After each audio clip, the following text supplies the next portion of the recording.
Everyone,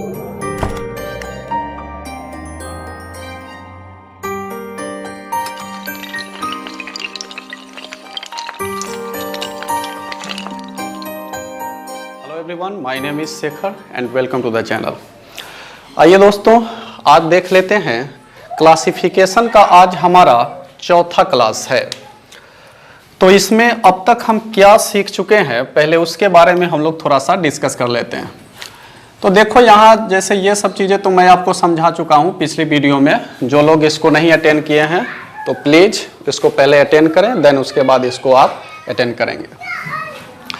तो चलिए जल्दी जल्दी देख लेते हैं कि अभी तक हम लोग क्या क्या देख चुके हैं और हम लोग कहाँ तक पहुँच चुके हैं, देन उसके बाद हम लोग क्या देखने वाले हैं।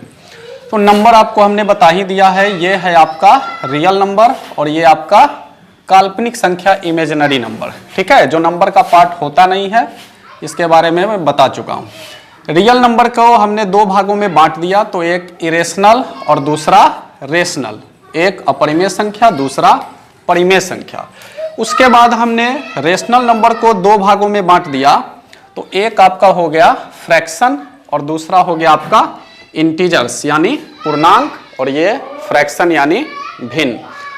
अब हम क्या करेंगे कि अब हम क्लासिफिकेशन करेंगे इस इंटीजर्स का।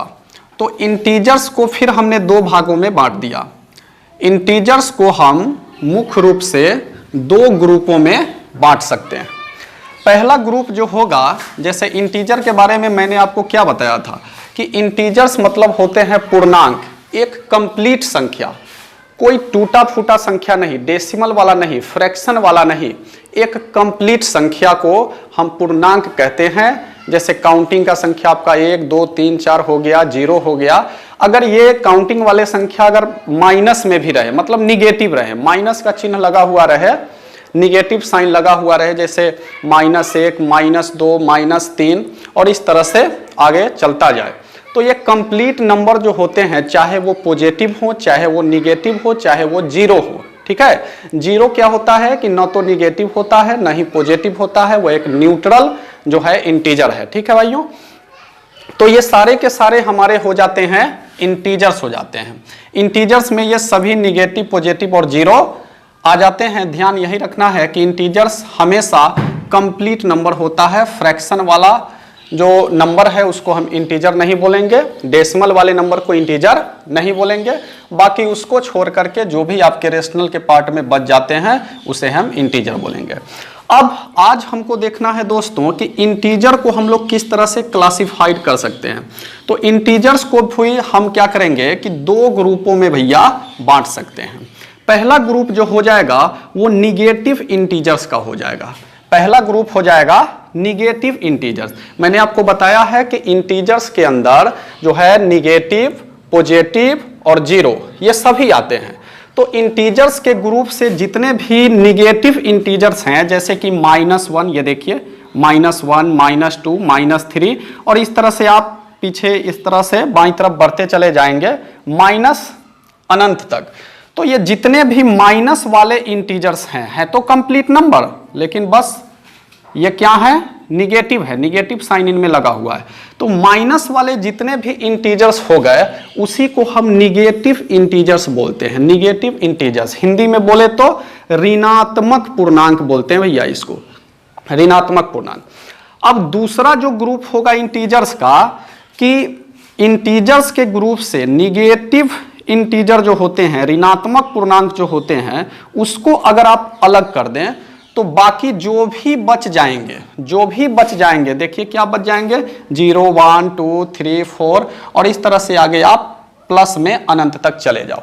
तो जो भी बच गए उसको हम लोग बोलते हैं नॉन निगेटिव इंटीजर, यानी हिंदी में इसको बोला जाता है अऋणात्मक पूर्णांक। तो इंटीजर्स को दो ग्रुपों में हमने बांट दिया, एक निगेटिव इंटीजर्स और दूसरा हो गया आपका नॉन निगेटिव इंटीजर्स और ऋणात्मक पूर्णांक। इसमें जो है माइनस वाले नहीं आएंगे, माइनस वाले को हमने अलग कर दिया, उसका अलग ही एक ग्रुप बन गया निगेटिव इंटीजर का। ठीक है, और जो बच गया तो क्या क्या बच जाएगा, माइनस को अलग करने के बाद 0 बच जाएगा, उसके बाद 1 2 3 4 आप ऐसे आगे बढ़ते चले जाओ। तो यही हो गया आपका नॉन निगेटिव इंटीजर, हिंदी में इसको अऋणात्मक पूर्णांक हम लोग कहते हैं। तो बिल्कुल आसानी से ये समझ में आ गया होगा कि निगेटिव इंटीजर क्या होता है और नॉन निगेटिव इंटीजर क्या होता है। ये इंटीजर को क्लासिफाइड करके बनाया जाता है। चलिए इतना तो आपको समझ में आ गया होगा। अब दोस्तों इसको आप गौर से देखिए, ये जो अऋणात्मक पूर्णांक है ना, इसके अंदर 0 1 2 3 4 और डॉट डॉट डॉट ऐसे इसके सेट में चले जा रहे हैं। तो इसको हम लोग क्या बोलते हैं, ये जो अऋणात्मक पूर्णांक है इसका एक दूसरा नाम भी है। अऋणात्मक पूर्णांक का एक दूसरा नाम भी है जिसको हम लोग बोलते हैं पूर्ण संख्या बोलते हैं। क्या बोलते हैं? पूर्ण संख्या। आपने कभी ना कभी सुना होगा कि जो ये पूर्ण संख्या होते हैं, होल नंबर अंग्रेजी में इनको बोलते हैं, तो पूर्ण संख्या के सेट में यही आ जाते हैं 0 1 2 3 4। तो अऋणात्मक पूर्णांक आप बोलिए चाहे आप पूर्ण संख्या बोलिए, दोनों का मतलब एक ही है। तो ध्यान रखना है कि अऋणात्मक पूर्णांक और पूर्ण संख्या ये अलग अलग चीजें नहीं है, ये एक ही चीजें हैं। जिसको हम पूर्ण संख्या बोलते हैं, पूर्ण संख्या होल नंबर थोड़ा सा ज्यादा फेमस है, और उसी को हम अऋणात्मक पूर्णांक नॉन निगेटिव इंटीजर्स भी बोलते हैं। ठीक है भाइयों। इसके अलावा इसका एक और नाम है, अऋणात्मक पूर्णांक को एक और नाम से जानते हैं, वो नाम होता है ऋणेतर पूर्णांक। ऋणेतर पूर्णांक। ठीक है भाइयों।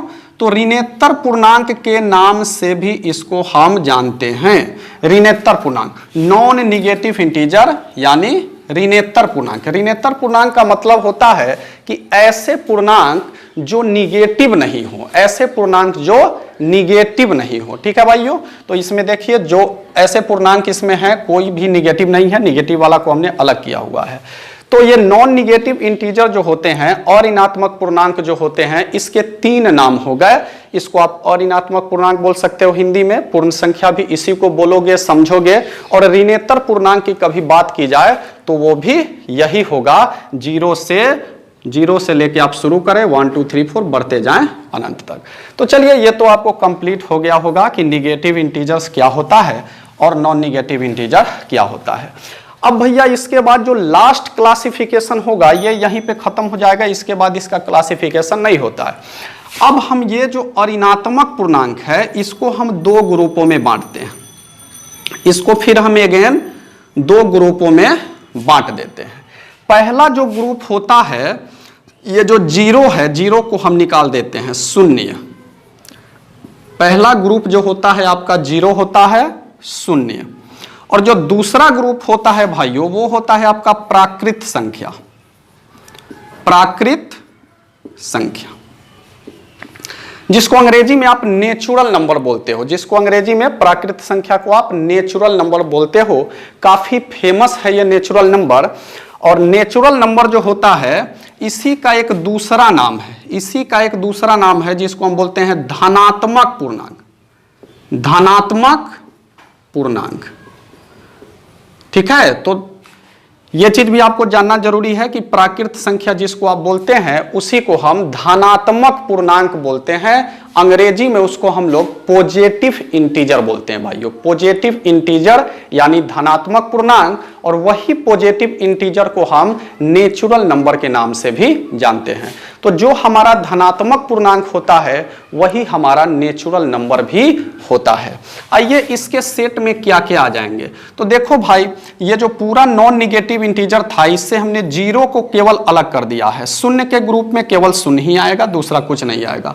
उसके बाद जो बच गए 1 2 3 4 डॉट डॉट डॉट आप अनंत तक चले जाओ, ये सारे हमेशा पॉजिटिव होते हैं। यहाँ प्लस का साइन लगा हो नहीं लगा हो फिर भी ये सभी पॉजिटिव समझे जाते हैं और ये सभी पॉजिटिव होते हैं, आपको ये पता ही होगा।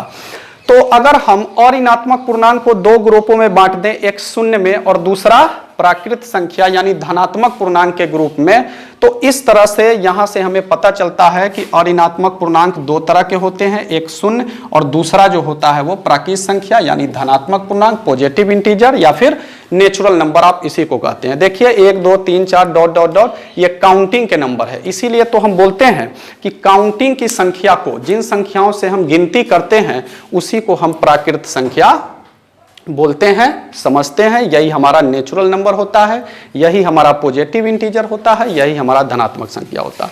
तो दोस्तों, और ये शून्य, शून्य क्या होता है? न तो ये धनात्मक होता है, न तो ये ऋणात्मक होता है, ये एक न्यूट्रल इंटीजर है। शून्य क्या है? आप शून्य को न्यूट्रल इंटीजर बोलोगे। न्यूट्रल इंटीजर आपका जीरो होता है। जीरो कभी भी ना तो पॉजिटिव होता है ना ही निगेटिव होता है।